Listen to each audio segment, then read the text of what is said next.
जी हाँ दोस्तों, Allahabad high court ने हाल ही में जबरन वसूली के एक मामले में एक वकील को दी गई अग्रिम जमानत को रद्द कर दिया गया है। जानकारी के लिए बता दें कि हाई कोर्ट में एक जबरन वसूली का मामला आया और जबरन वसूली के मामले में एक वकील साहब आरोपी के रूप में पेश हुए और उनको जो निचली अदालत ने उनको जो एंटीसिपेटरी बेल दी थी, जिसको अग्रिम जमानत कहा जाता है, तो हाई कोर्ट ने उसको रद्द कर दिया।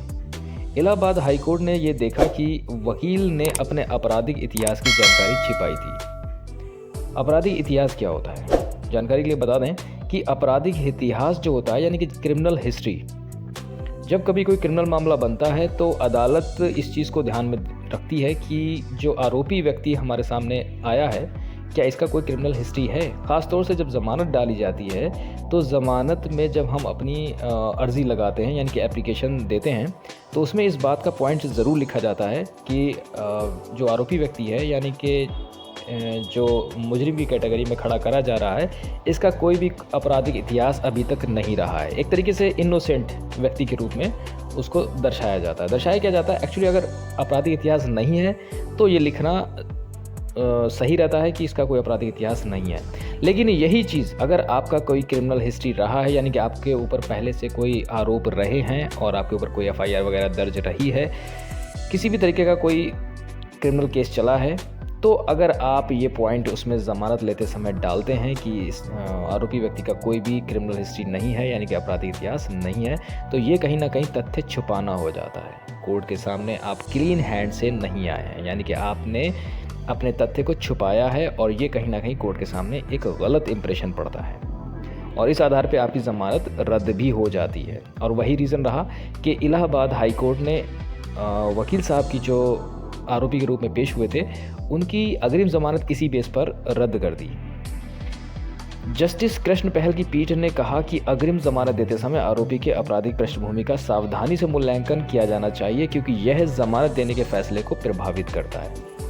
मामला विनोद सिंह की याचिका से जुड़ा था, जिसमें उन्होंने सेशन कोर्ट यानी कि सत्र न्यायालय द्वारा आरोपी को दी गई अग्रिम जमानत रद्द करने की मांग की थी। इसमें कोई याची रहे विनोद सिंह, उन्होंने इसमें जो वकील को मिली थी अग्रिम जमानत, उसके खिलाफ हाई कोर्ट में एक याचिका दायर की और उसमें उन्होंने जो अग्रिम जमानत थी उसको रद्द करने की मांग की। याचिका में कहा गया कि आरोपी ने अपने 2 पिछले आपराधिक मामलों की जानकारी छिपाई थी।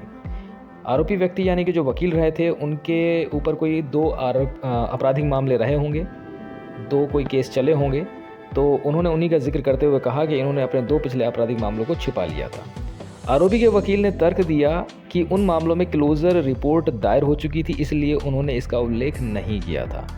बताता चलूँ कि क्लोजर रिपोर्ट एक्चुअली होती क्या है, यानी कि वकील का जो मतलब आरोपी वकील थे, उनका जो वकील रहे थे, उन्होंने इस बात का तर्क उठाया, उन्होंने ये रीज़न दिया कि हमने क्यों आपराधिक इतिहास छिपाया नहीं, एक्चुअली उनका कहना था कि क्लोजर रिपोर्ट लगी थी, इसलिए हमने इसको मतलब जाहिर नहीं करा।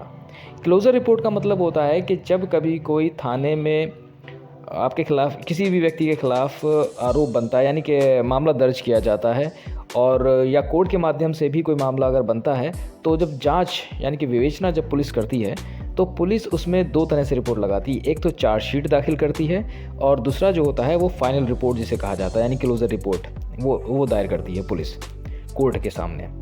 तो जब चार्जशीट तब दाखिल करती है अदालत के समक्ष जब उसमें आरोपी व्यक्ति के ऊपर आरोप बनता है, यानी कि पुलिस उसकी जांच करती है, साक्ष्य कलेक्ट करती है।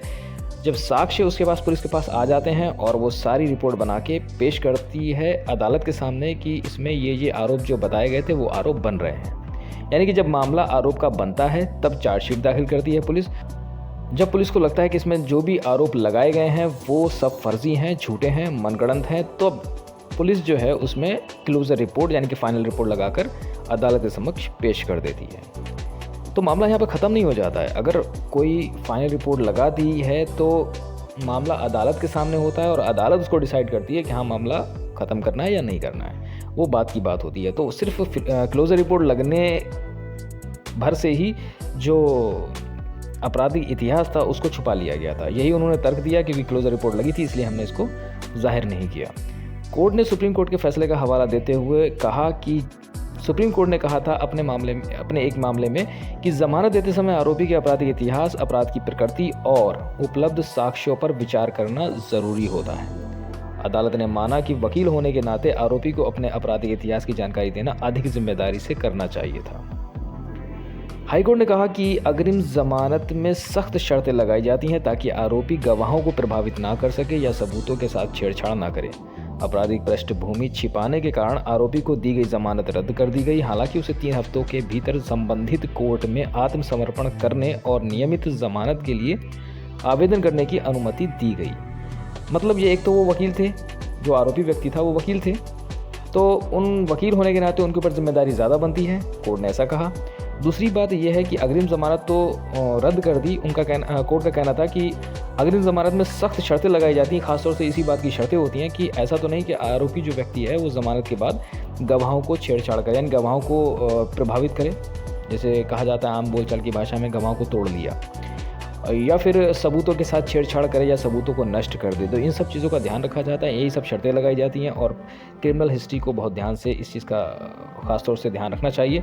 तो इन सब बातों को लेकर अग्रिम ज़मानत वकील साहब की रद्द कर दी गई और कोर्ट ने उनको 3 हफ्तों का समय भी दे दिया कि संबंधित कोर्ट में जाके, यानी कि जो भी संबंधित कोर्ट रहा होगा, सेशन ट्रायल जहाँ चला होगा या सेशन कोर्ट वगैरह, उसमें जाकर वो अपना आत्मसमर्पण यानी सरेंडर कर दें और नियमित यानी कि रेगुलर बेल की एप्लीकेशन डाल दें।